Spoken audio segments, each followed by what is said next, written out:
Okay, today we have this start from this map.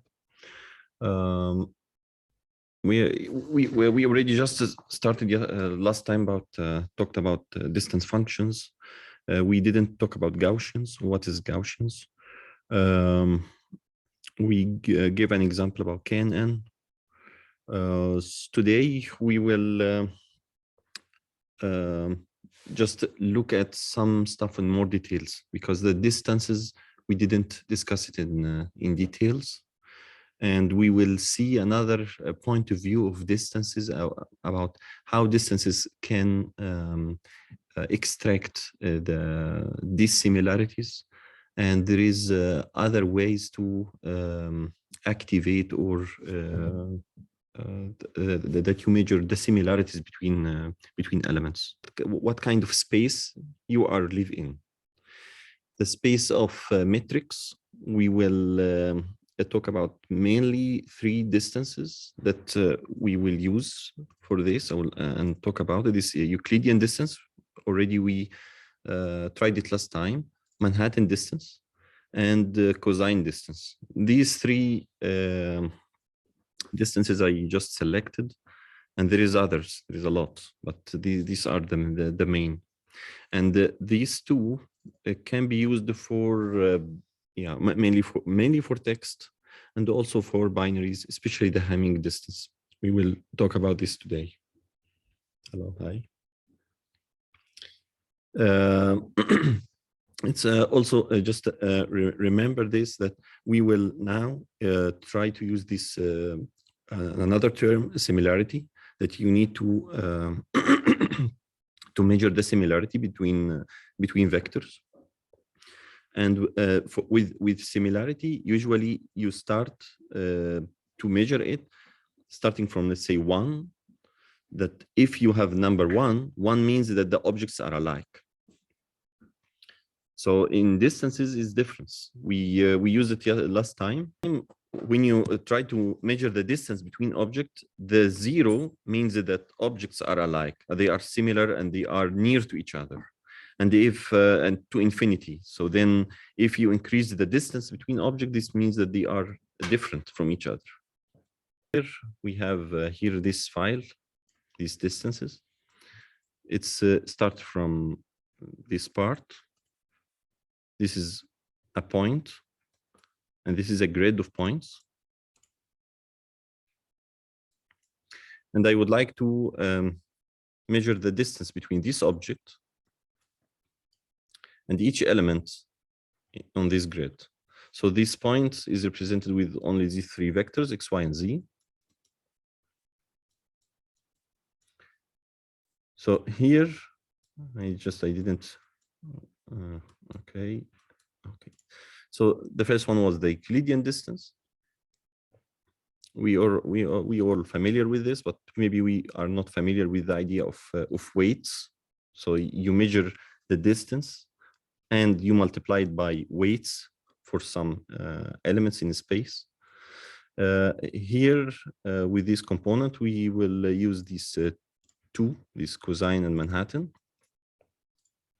And I think last time we already saw the effect of using these distances on KNN. Just to go scanning this part. This is the grid. This is just a component called the points to numbers. It's easier than you deconstruct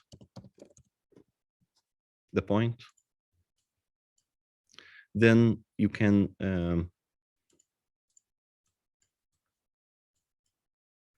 join them all in one elements. So this is just easier to use it. It's called points to numbers. So let's say that this is the main inputs of this part.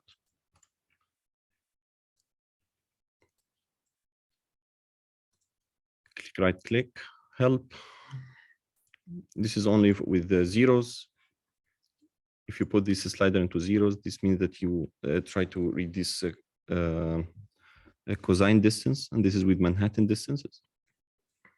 And with Manhattan distances, you will find this this kind of relation between elements. It's like a linear relations between elements. Even if you increase the, so it's very clear to distinguish with this one. It's totally different than Euclidean distance. With Euclidean distance, it's like that you are with the circles, with conic sections.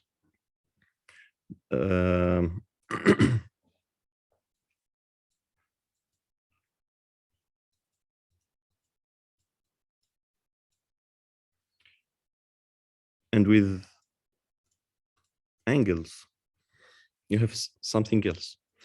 With the cosine distances, you are with the directions. So here, if you see this, what this surface express that if you are within this vector, let's say this is the reference point for this space, and you have a vector. So every point within this vector are similar. They are all on the same. They are all on the same level. And whenever you start to measure these angles, you start to be far away from this vector. So if we added this, okay, this is the grid, the main grid that we measure. If you move this grid, let's say like here,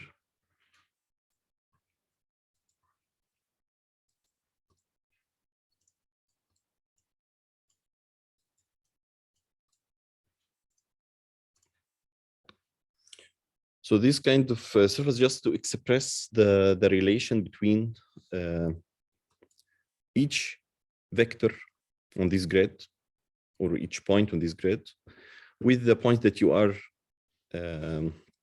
measure. So it's totally gives you different thing that you see only what's in your directions, and anything else is just far away from you. And sometimes you need both. Sometimes in some complex vectors and in some complex spaces, sometimes you need to try different kind of distances and measurements to see which one is suitable to your feature vector.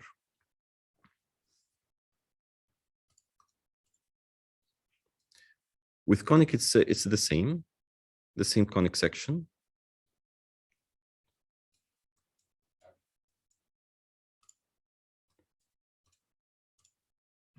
And this is with Manhattan distance.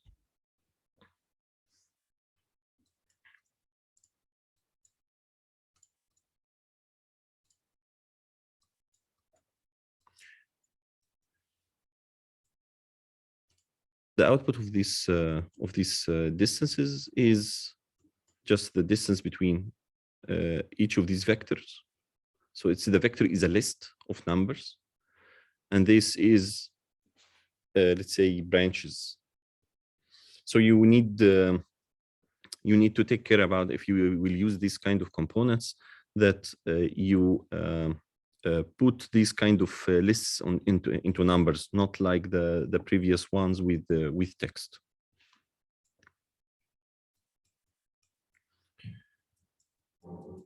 And here I applied the output of these distances on a movement of points in Z direction.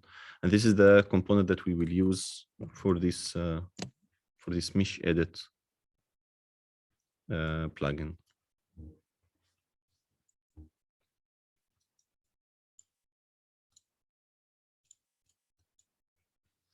Okay, so this just you can try them on the different geometries and points in space, just to get some senses about using these distances and how they are make a big difference in your point of view. With the weighting, so here, if all of these points, they all have if all of the x and y and z, all of them has the same weight. So let's say here I have this, just this a duplicate of this value. So my feature vector is only x, y, and z. So if you want one of these vectors to be to has a higher weight, so you can apply this, let's say just by hand, 1, 2, 1, multi-line data. Okay, so now I give a higher weight for the y-axis. Let's make it more.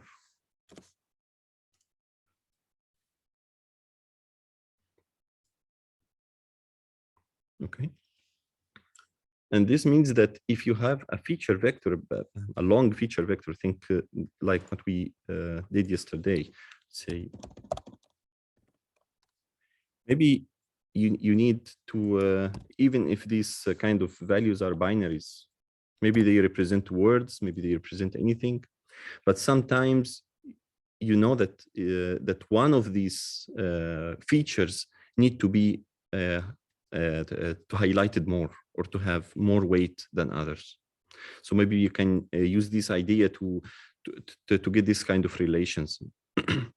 And of course, now only with a 3-dimensional vector we can represent, but we cannot represent more than 3 dimensions within this space.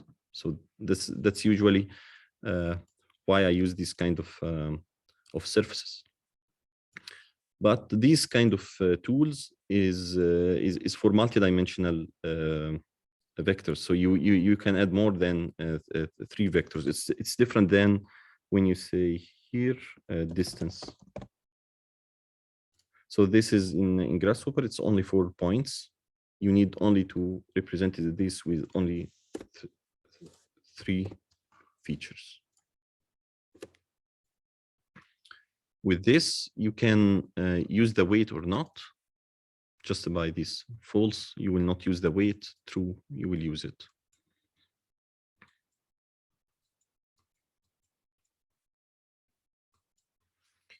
Okay.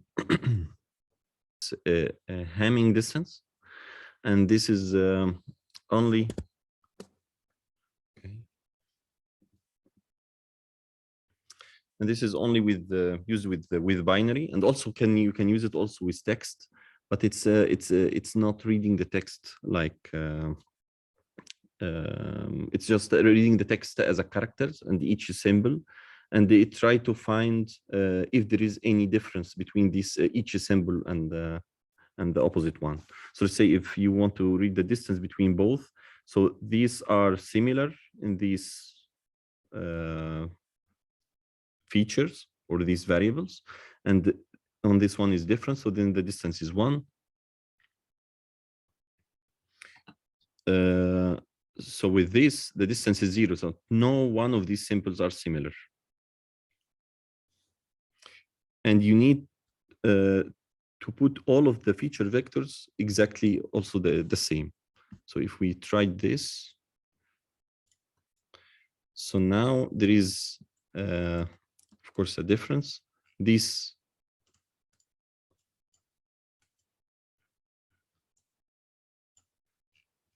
with Hamming distance, with this kind of space, it's useless to use it, because with Hamming distance you only you read these symbols, all of these characters.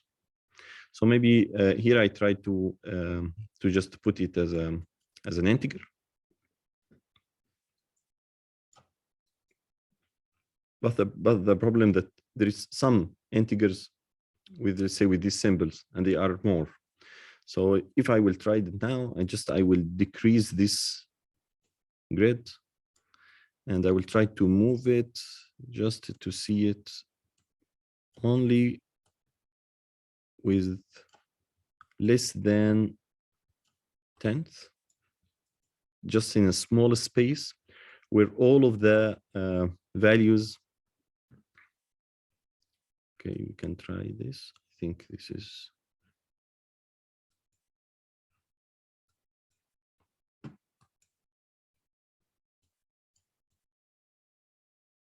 It's just I need to replace the grid within just less than 10. So then I only have one integer, one value for all of these integers. You can see this is the output. So if you have, let's say, this point, which has these values, so only it will be similar to any point has the same values, let's say, in X and Y. So we will find that these kind of relations.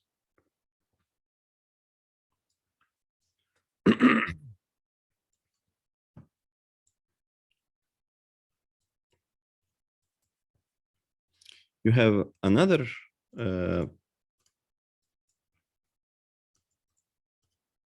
distance function. This is one of the grasshopper component called Levenshtein distance, and this is different than the Hamming distance. It try to find how many edits like insert or delete or substitute to change one into the other. So let's say here within these two values, so here let's say it is 2, 3, 4, these kind of symbols. It's not numbers. This is only for text,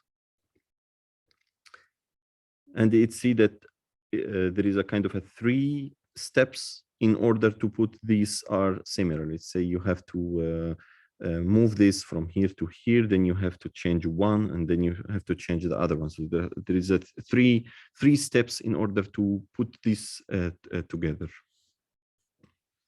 And this,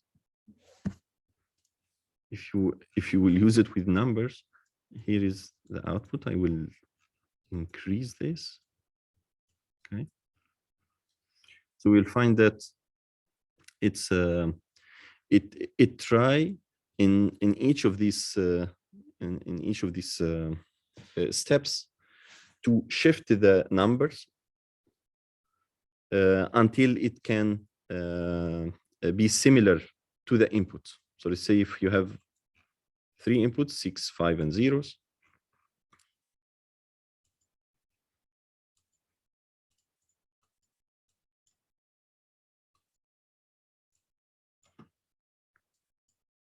So when it's so this count how many times you should do some actions to change one vector to another one.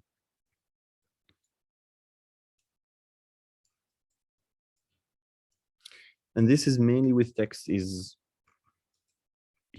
so let's say if you have,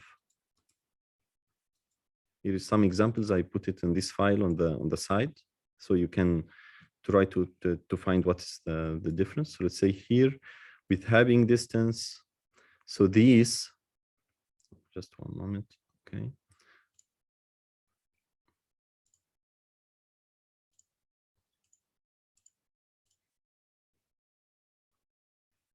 Okay, so for this two, with the Hamming distance, it's like text, just a symbol. It doesn't see any of these numbers now.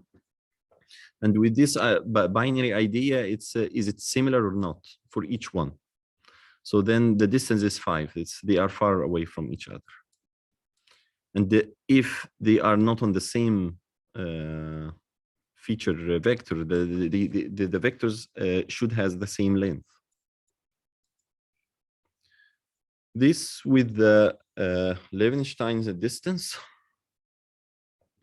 So here you have, this is the example that I saw you in this slide. You have 3 steps to change.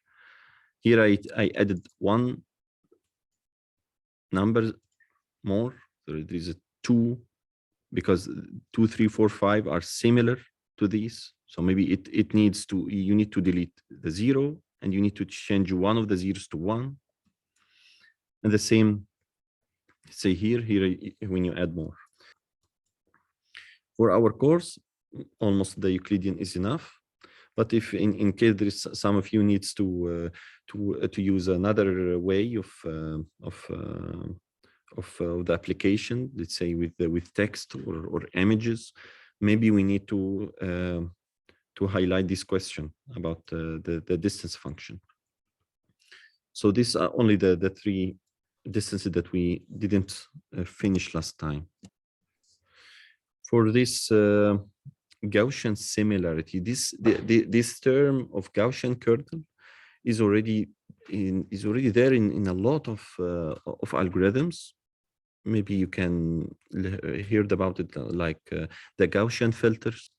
And now we will find a different point of view, that it doesn't talk about the differences like distances. It talk about similarities, and with these similarities, it's that if you are near to an object, you have a kind of a higher weight.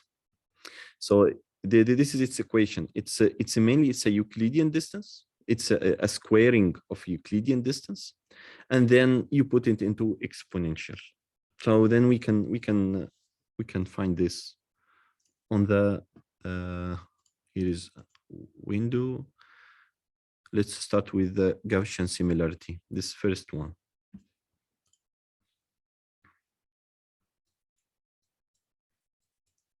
Okay.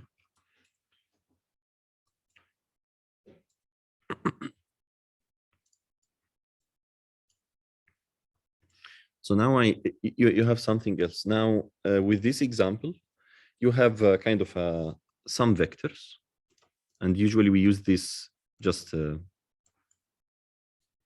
points. But just remember that each of these numbers can represent something else. And with these grids, you have. I changed this to word remover. I removed the brackets. And then with this Gaussian matrix, this do two things. Firstly, it's according to the distance between each point in this space. I will disable this.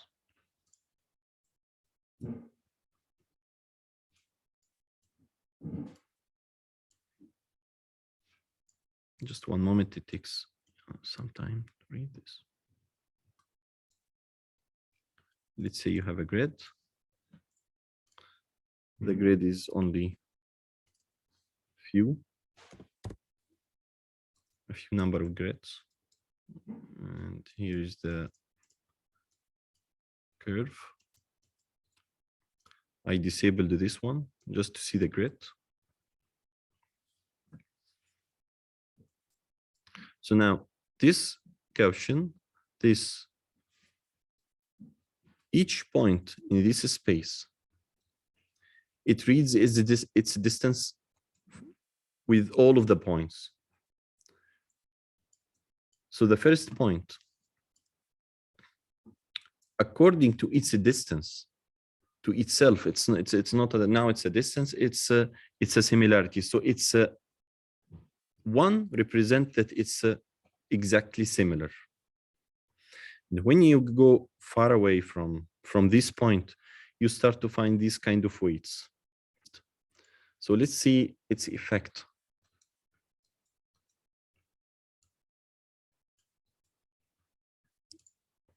Sorry, I will just 20.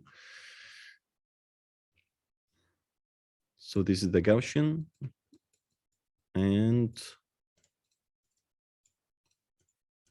okay. So now, if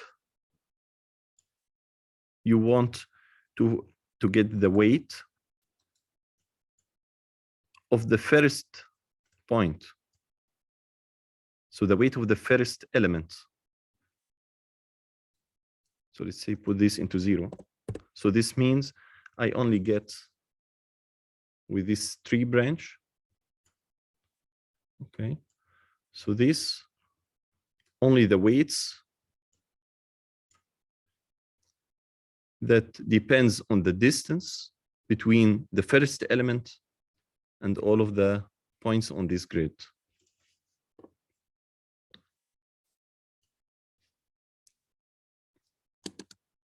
Just put this away. Okay. And if you use this weight as it is, just to see this this as a three-dimensional surface, you will find this effect. Whenever you change this, now you go to the effect on each of these points. So let's say here, if you are, let's say, I think this is with the center point. So with the center point, this means that this will take a very higher way, and the others will take a little bit less. And this one of the symbols that you will find that it's affect the radius of the activation of these weights. So and this idea is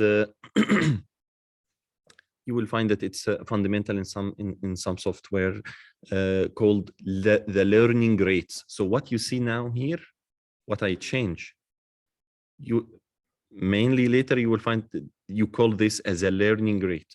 That, let's say, you increase the learning in the first step, that all of the elements will learn from each other. And whenever you go with the training step by step, you decrease this. So then each element, let's say, will learn, or we call it later neurons or units. So then each neuron will learn only with the nearest neighbors, or learn by itself. So this one simple slider gives a kind of idea about some machine learning algorithms, which we will talk about it later in details. That it's think that, let's say that you have a kind of a points in a space, not a metric space, just in a space, and each of these points has a kind of a point of view. So how they share their points of view. So with this slider, let's say in the first step of the trainings, all of the points will have a kind of a higher effect. Each one share its points of view with a lot of others. Then the learning rates decreases until, let's say, each point will take a kind of a smaller space of activations. So this will test it at the end of the today with one of the algorithms.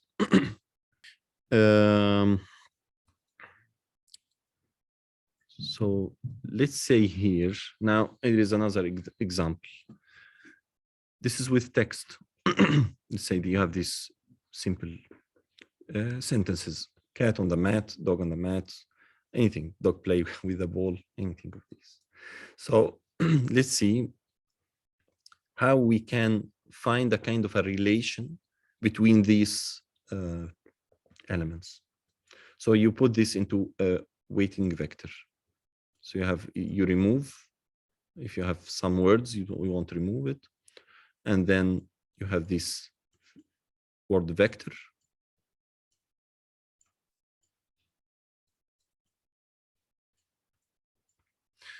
So now you have this feature vector for each of the sentences. Then if you apply this with the Gaussians, then you can construct a kind of relations between each of these vectors to the others.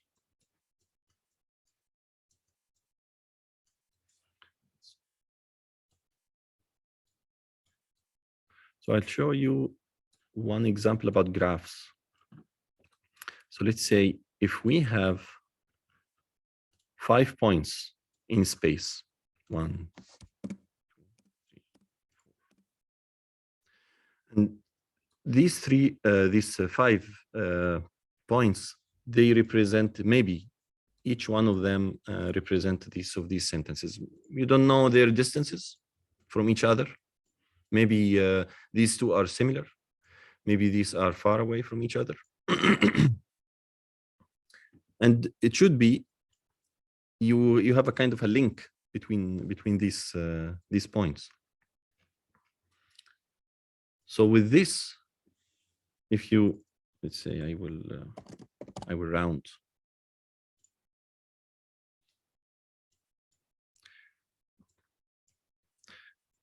Now I will increase this a little bit.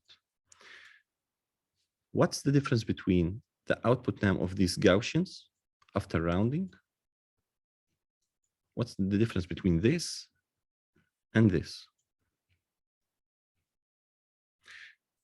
And sorry, not this. I mean this. Yeah, this has some ones, zeros, and this has the same.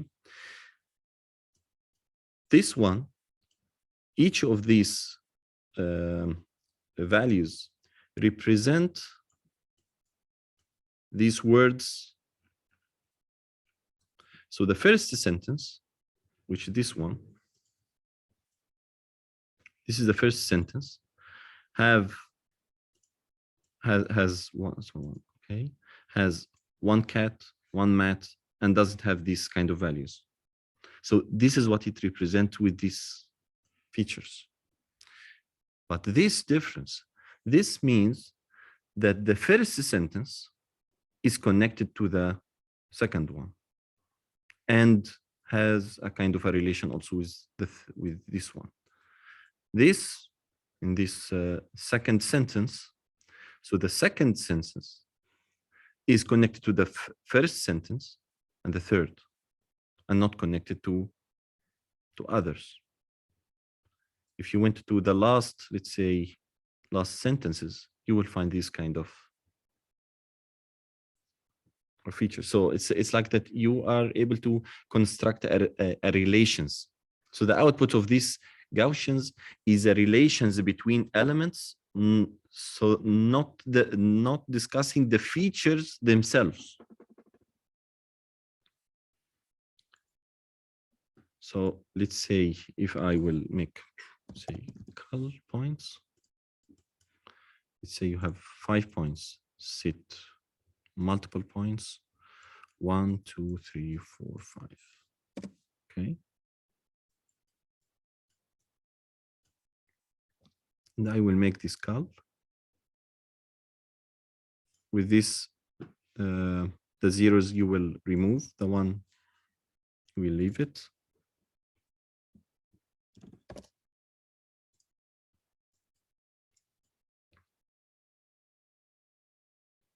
Then you have these points. I will make it just a graph.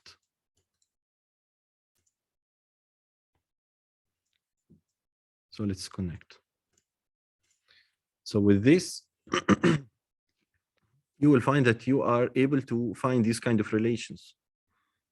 So I think I made it like this: 1, 2, 3, 4, 5. So now I am able to connect these elements as a graph.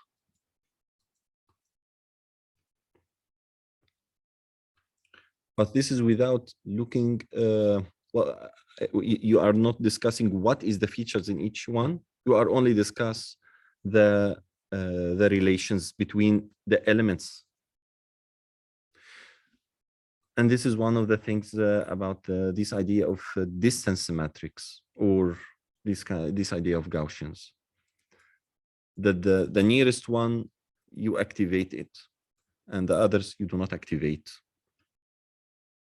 So what you saw here as these points, now we know that this represent, maybe, okay, tag. So each of these points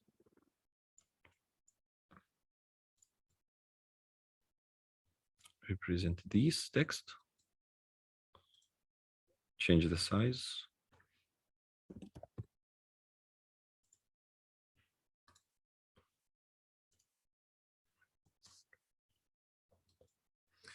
So since a couple of minutes, we were talking about these points as a geometry, and now we are talking about points, but it's as a text.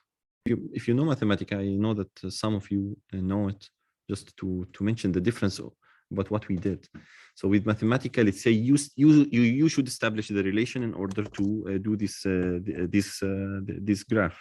So you say it's a 1 is connected to 2. Let's say okay.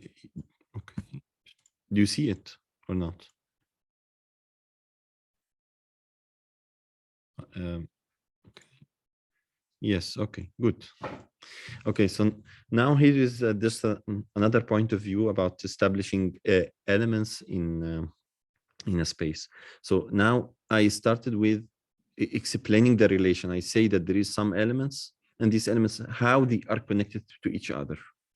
And from that, there is a kind of a simple steps to point these points in space and establish this. And if you ask it later, what is the adjacency matrix?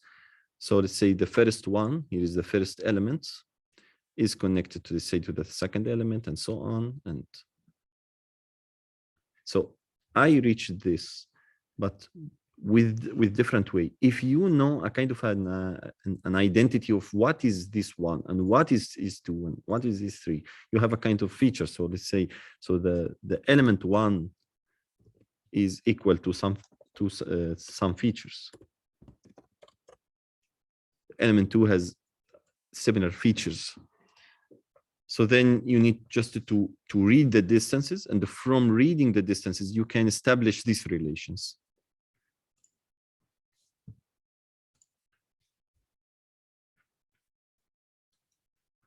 Okay. So this is one of. So now we have a kind of kind of 2 points of view about this idea of distances and similarities. One of them, we started from this text to establish a kind of a relational matrix. So so these are not discussing the feature; they are not discussing the connectivity between elements. And the other one is this idea of just a geometrical representation, that you have instead of vectors for this text, it's vectors of points in a three-dimensional space. And of course, this kind of Gaussians, it's like this. If you increase this kind of thing, this means that you want all of the points are connected to each other. And this is what's happening with the machine learning. Let's say they start with connecting all of your elements to each other and to try to find which really one of them are similar or not. Then they try to go into less with some steps until it find a kind of an optimized moment to stop the training and to try to find the best solution of this kind of connectivity. Okay, this is with similarity too. This is just another representation. Here I explained just how this happening between only two elements. You can follow this equation. And here is another representation, just a three-dimensional one.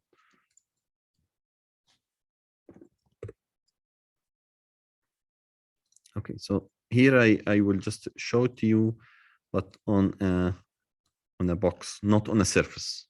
So instead of looking at the same idea of connectivity of on a surface and see this, just I try to train you on a higher dimensional space. What if we have not a grid of points? We have points in a three-dimensional, and we try to establish these relations of these elements. Okay, so you start to this is the box. I changed it into meshes, and with meshes, if you deconstructed the mesh, the interesting thing with the mesh that it can return you the points and return you the connectivity. So you have kind of only 8 points in space, okay, or 8 colors. So you can, here with this, you represent each point not only as in the three-dimensional space, but also has a kind of a color or identity. And with this red and the green and the blue, so let's say this with the black is the 0, and with the white you are with 1 1 1, which is the And then if we measure the distance between these elements and each other, so what's the result?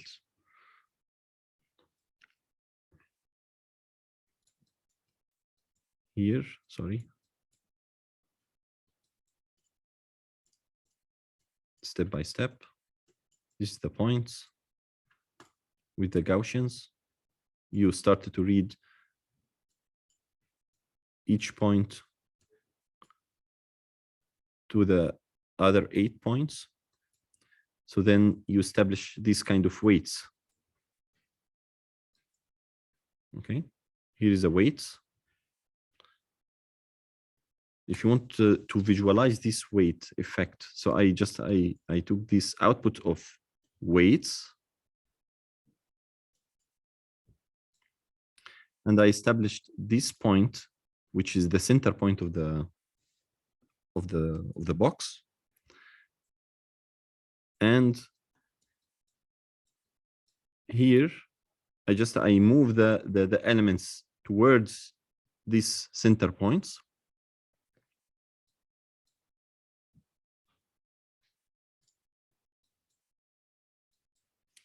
And with this, you actually, let's say, you can establish a kind of a weighted box. So a box that is weighted towards one of the points. Here, it's the center point of the grid. We established this curve is a weighted curvature towards the center point. So here, I discussed something else, that with a three-dimensional object, you are able to establish this kind of weight, a weight of movement of this element. I will hide.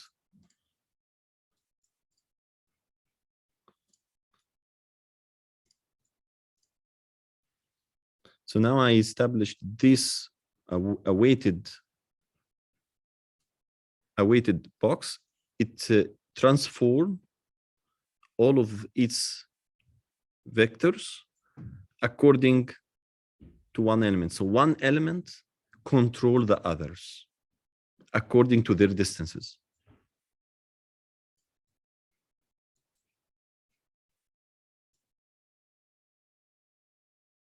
So what you see here is like that each of these points try to react and represent itself, according to their positions. Okay, all of this is just a kind of a representations for the distances and similarities. And also here with this idea,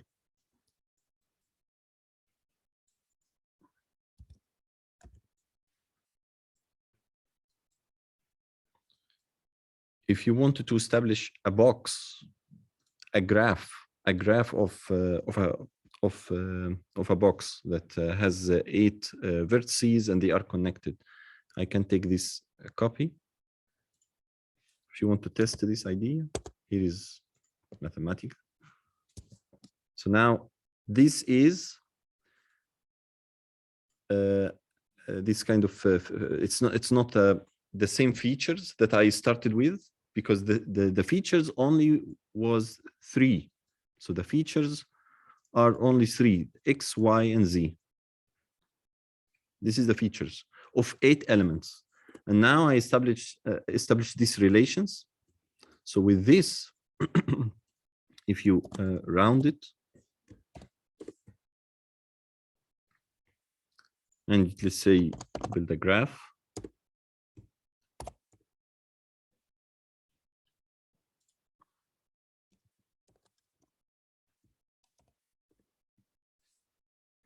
you represented the box. So now I created the box. I think here I can do it with a graph 3D.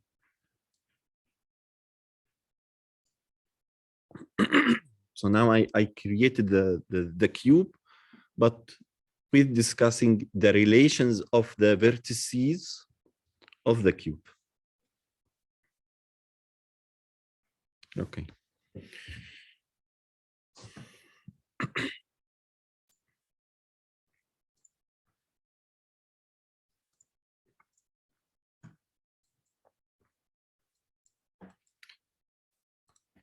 Okay, so this only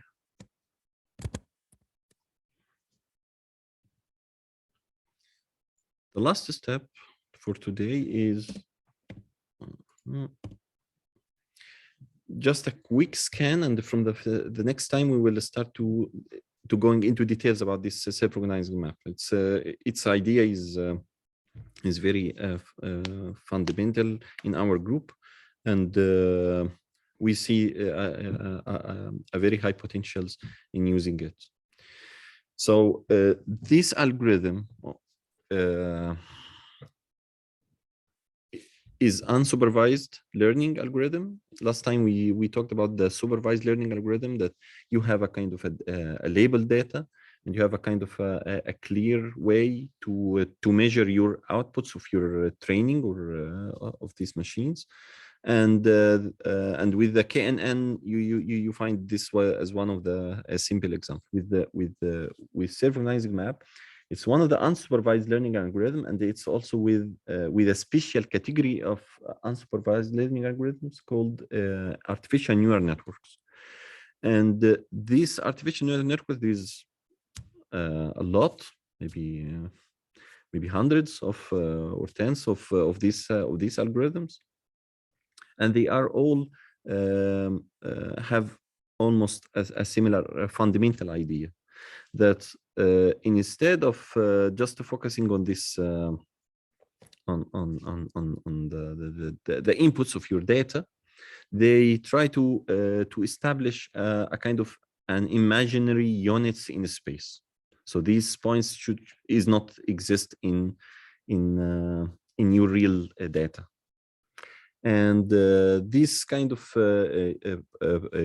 points in space, they call it neurons or units or nodes. And these kinds of points, they are in space, and they are somehow connected. And every artificial neural network algorithm has its way of discussing what kind of connectivity between each of these nodes, and how they transfer the learning. And when I say transfer the learning, remember this kind of example, that there is one of the nodes has a kind of a way to represent its deformation or changing with others. So this simple example has only, we call it 2 layers. The layer is the input layer, and this is the output layer. Other artificial neural networks, if we have time at the end of this course, we will find that you can find a kind of a third hidden layers between the inputs and the outputs. But with the self-organizing map, it's easier. Only inputs and outputs. There is no hidden layers. And its main idea that this output layer is just some nodes, and these nodes will save some features. The amount of these dimensions is similar to your data. So let's say if your data has only a 3-dimensional objects, so here I have only 5, and then you have here a kind of a grid with any way of connectivity. Let's say a rectangular grid, hexagonal, or anything. And you establish a relation already.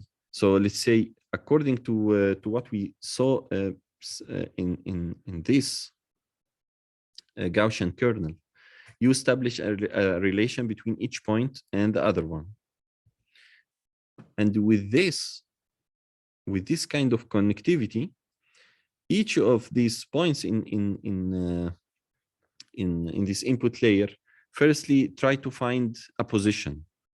So maybe you start with kind of a random, or you have a specific weights you start with. So each of these units has some values, maybe similar to yours or not, but they has the same dimensions. And on mainly 2 or 3 steps. So the first step is each of these points try to move to any of these points on the grid. Then the learning rate start. It change the weights of the surroundings according to what happened here. According to this, that it's like that each of these points maybe change or maybe tell the others how should you behave.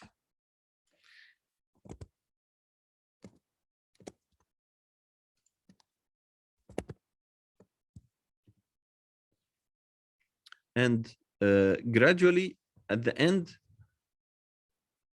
after a couple of these learning steps, some of these nodes, we will call it later the best matching unit or the winner.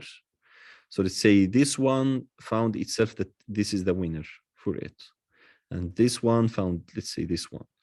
Then because of these learning steps, and because of the relations between these imaginary units, it's not related to your data. It's just you can draw any kind of these grids, and according to that, each of these points it change according to those.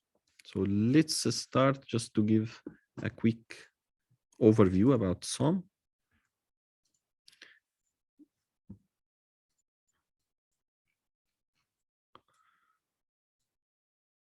And from the next time, we will go into depth about the a little bit of the calculations of these steps, how they update. But now just to have a kind of a quick overview about this technology. So here, let's say I started only with 8 points.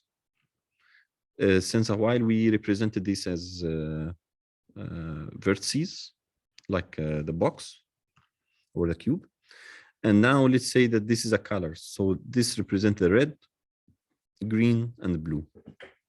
And with these three channels, it's very simple now. This kind of interface, I removed a lot of the inputs just to make it easy to use. So this iteration, it's how many times you want this kind of projection happening. So when I told you that, let's say that there's a first time of projection. This is the first iteration. And then each one try to find a place. Then they change the weights according to they call it the learning rates. Okay, how they activate these weights to each other. Then in the next step, they start to change their places. So this is the iterations, is how many times. And this is just the grid, the size. So let's say I build a rectangular grid.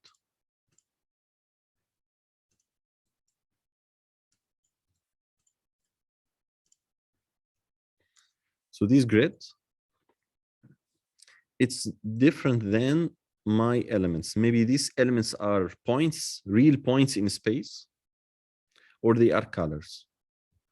So now I think that they are colors. And I would like to establish a relation, to find a relation. But how to establish this relation? So now I will establish the relation according to this grid.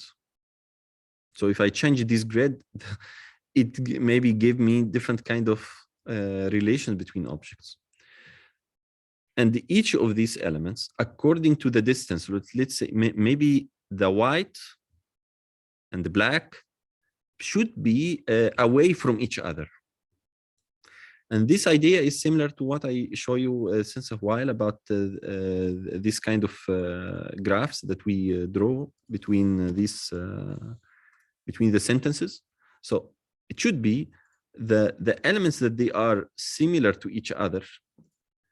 They have a relation, and I should visualize them next to each other.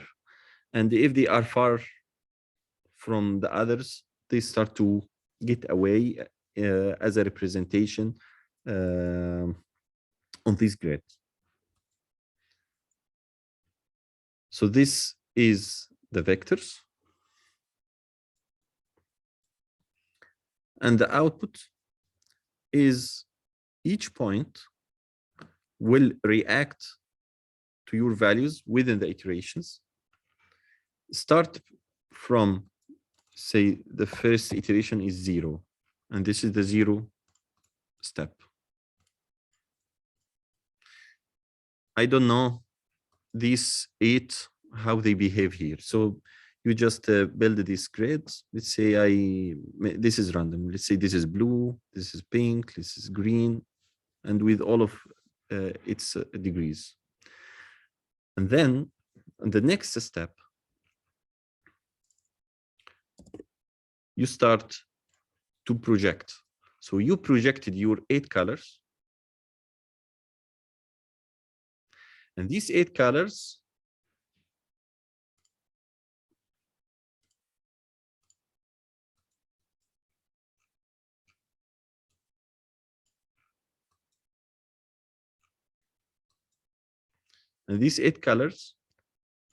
it's like that each point has a kind of a reaction. So maybe this was the winner. It gives a kind of effect on the other points on the grid. And then within the steps, we will find at the end that each of these winners will only affect only a small region.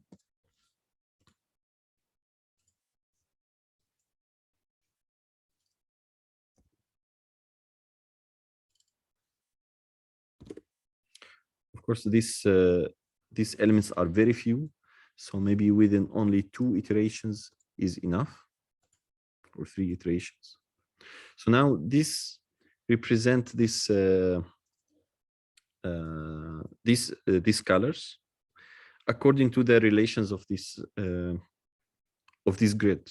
So you try to visualize 3-dimensional objects on a 2-dimensional grid.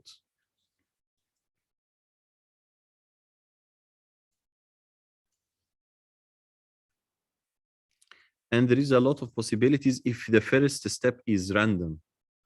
How many possibilities? There is a lot, especially if you started with a random point, with the random weights. They call it random weights. We will discuss this in details in the next time.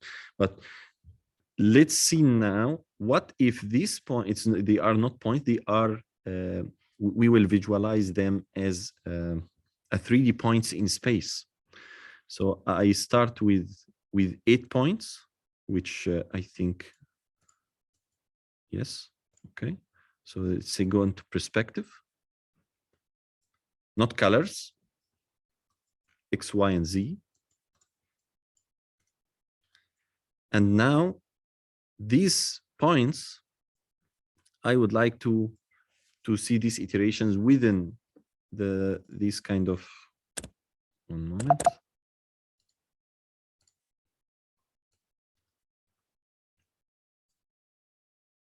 Yeah, they are, yeah, okay. So we can construct points.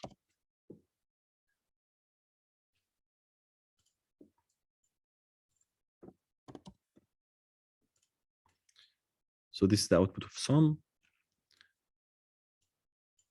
So instead of visualizing the outputs on the grid, we will visualize them on a 3-dimensional space, because they are only 3 dimensions, X, Y, and Z. Okay. So within the training, it's started from the beginning like that. Yeah, you have only these 8, and you try to establish a kind of a relation between them, and these relations depends on the similarities of these vectors. So you start from random points in space, random colors in these kind of things. So you can see the idea as as that this is a real representation, that this is the only representation for this two-dimensional grid, or maybe you are able to visualize this kind of learning on a different space, and it will be almost the same, just changing these points of view from a two-dimensional with colors to a three-dimensional with this, say, with these elements. Maybe just to give you a kind of an overview. So then this is to say this one. After one iteration, with this surface, which I can see it within these points, I think that only these 4 points are we call it the winners, and they are connected. So the first step only was able to establish a connection between maybe 4 of them. Then you start to increase the iterations. Then it say, yeah, maybe if we one of these points, it start to affect the others. Then 3, 4. Okay.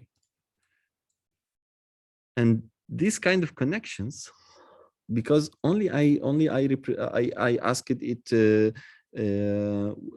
that I would like to find a relation only between 8 points or 8 colors. You can see these colors instead of this as a two-dimensional grid, but you will, here is a point color, display points, colors.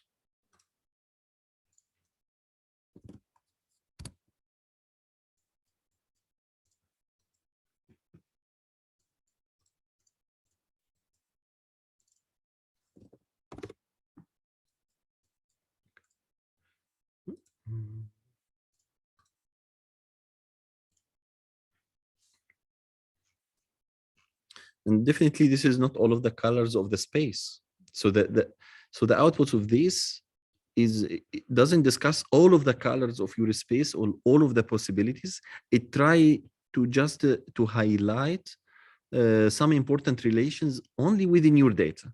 So it established this surface between your data. And the important thing that now the relations between these elements, it's like that you have 2 distances affect these relations. So let's say these 2 points. Yeah, okay. So let's say these 2 points has 2 distances. One distance is between the features. It's about their nature. Let's say they are colors, they are text. And the other distance is the grid, this hidden grid. So each of these points on this two-dimensional space has a position, and according to this distance, they updating how they are communicate.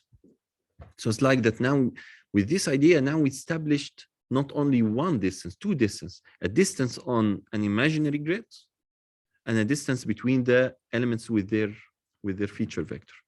And of course, if you added a lot of points, I will say, so this is,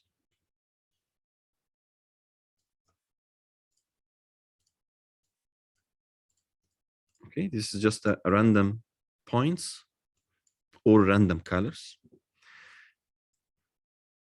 I will just look at this.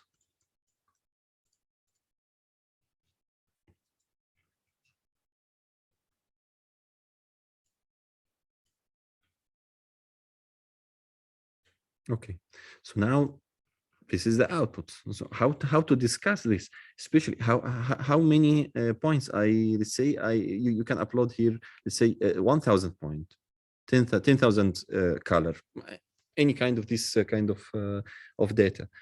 But at the end, I said that I would like only a kind of a representative of only these 1,000 on, let's say, only 5. What is the most important 5 elements within this data?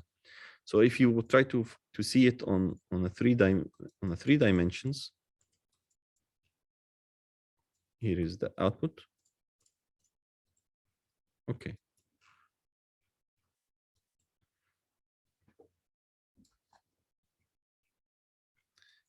Take care that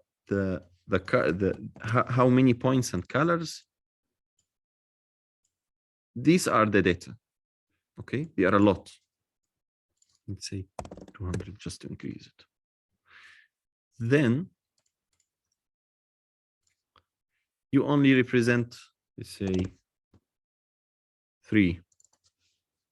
And maybe if you have a lot of data, maybe you need to leave the machine to make more iterations.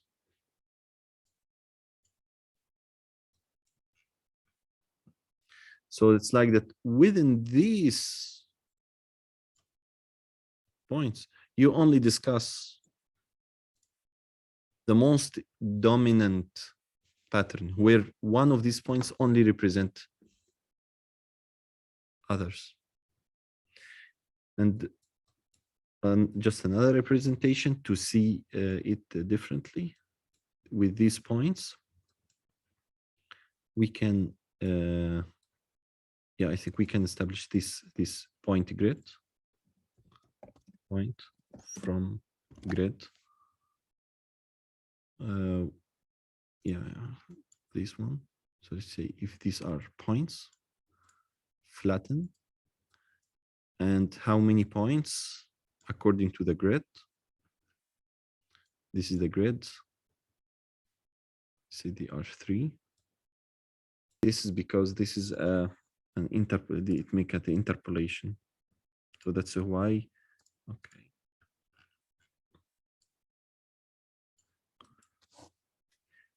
So this is something happening hidden. So since a while, I showed you this idea of updating these surfaces on just a 2 dimension. So it's like that you only have one of these points. When it's activated, it affects the other, say, to move up or down. But here, they say that no, the points are moving everywhere. So this surface represents what's happening within the data, with the dynamics of this data. And of course, there is a lot of possibilities to read this, but usually you will find that, yeah, maybe the output is didn't scan all of the space. It only focused only on maybe the higher density space. It's like that there is kind of maybe later is a kind of idea of minorities. So there is some data was not able to find their representative on this space. Maybe you need to increase the space. So let's say this is with size 10. I think this takes much more. So now you have a kind of a surface. Okay, these are the data. And these are the selected of the zone. And again, the distances between these objects is not only one distance. These 2 distances control them. One of their nature and one with which I suggested. So let's see also this.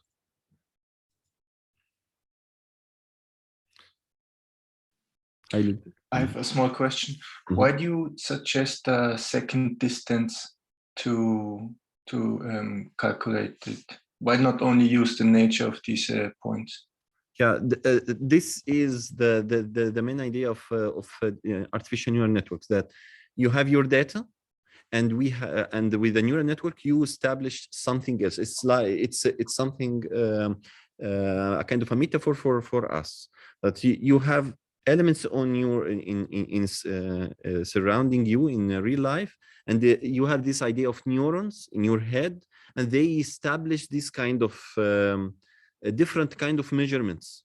So maybe in your real life you will find this the apple and say some fruits outside. So you have a different kind of distances physically on the real world, but you in your head you have a kind different way of distances, and in order to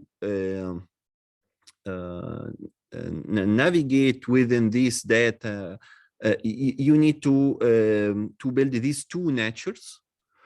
One with the element itself, how it's represented. So these kind of distances between, let's say, these fruits, there is kind of special features and special distance.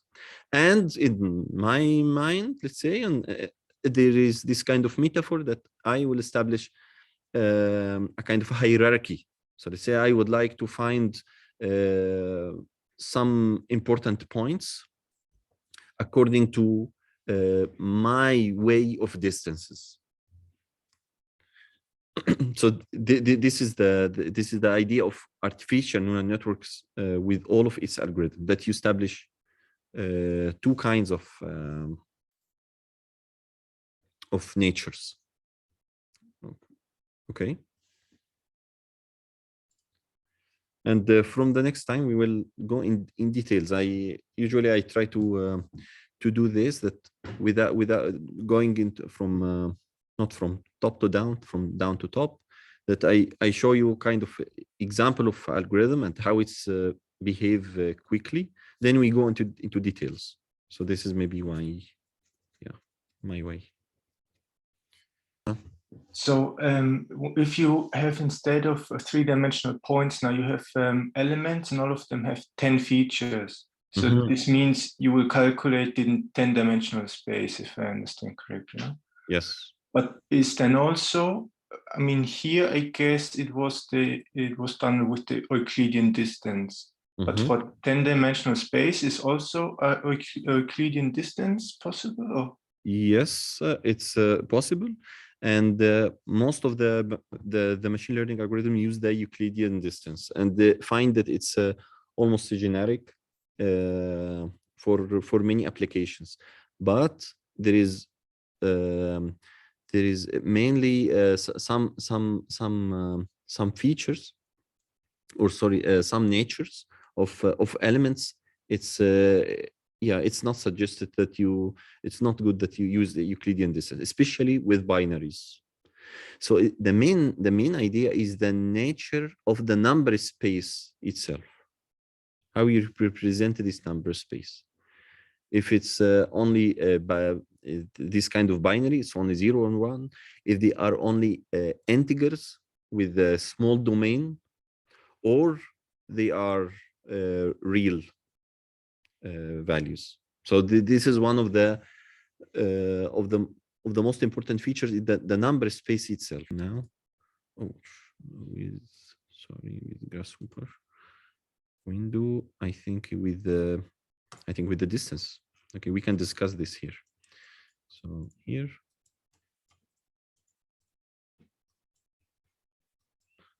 Okay, let's say this one. Just I will increase it. Okay, just so. Okay. So think now that you have a vector represent an element. What's the benefits for each one? So if you have, let's say you are here and you have objects here, with the Euclidean distance, it's not able to identify the directionality. So because the distance between these points is the same between the distance of these points. And the good thing with, let's say, with the cosine distance is that no, there is a difference. This is different than this on the directionality. So that's why that you need to find a way to maybe to visualize some parts of your data, some values of your data. And the main idea of this machine learning is we will how to avoid the problem, let's say, with this directionality, that this idea of building a kind of a regions and subregions. So it's like that, you know that this is near to this, maybe because of the intersection with another one. So one of the things that I I usually advise that you should be able to find somehow a way to deconstruct and construct your data, or some of it, or the most important elements of your data. You are able to construct and deconstruct it, let's say like texts or images, and you leave some of the features, to maybe you will not be able to control. So I am not saying that you need to control 100% of your process, or you do not control at all. There is a balanced point between both. Next time we will discuss in detail this self-organized map from the neurons and this idea, and how this metaphor should be seen. Okay. Any question? Okay. So yeah. Thank you. Bye bye.